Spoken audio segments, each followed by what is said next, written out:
साधु कुमार चौधरी के channel subscribe किया, नया नया गाना मिलता है। सिंगिंग बाय गौरव ठाकुर। काले होई जैतो तोहार बियाह गे रानी, हमारे होते अब जिंदगी तबाह गे। कि काले होई जैतो तोहार बियाह गे, हमारे होते अब जिंदगी तबाह गे।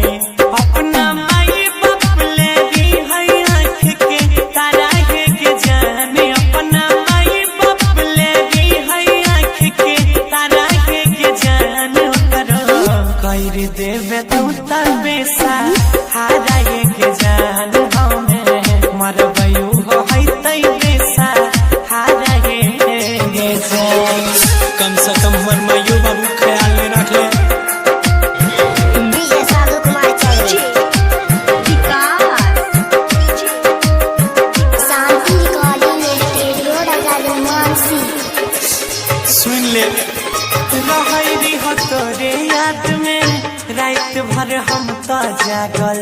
घर के बड़का बेटा छी आप सब कहे पागल। याद छो आए रहरी हो तोरे याद में जाने रात रात भर जागल। घर के बड़का बेटा छी कहियो सब कहे पागल।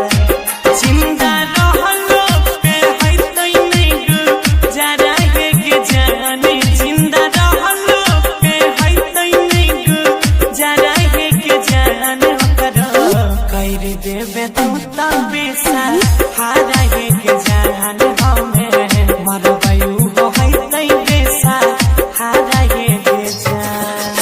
हमरा साथ साथ हमरा परिवारों के बर्बाद करबे। डीजे साधु कुमार चौधरी। शांति रिकॉर्डिंग स्टूडियो राजा मानसी।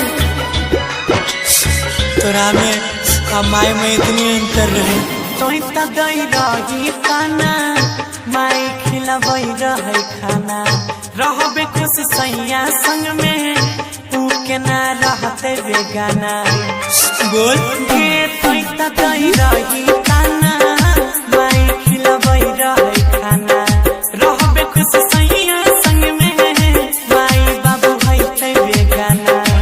तोरा पड़ जइतो आंसू कर सारा के जाने, तोरा पड़ जइतो आंसू कर सारा के जाने। उनको कर देवे तू तबे सा हारा के जान। गौरव राकेश मरते होते उबे सहारा के जान।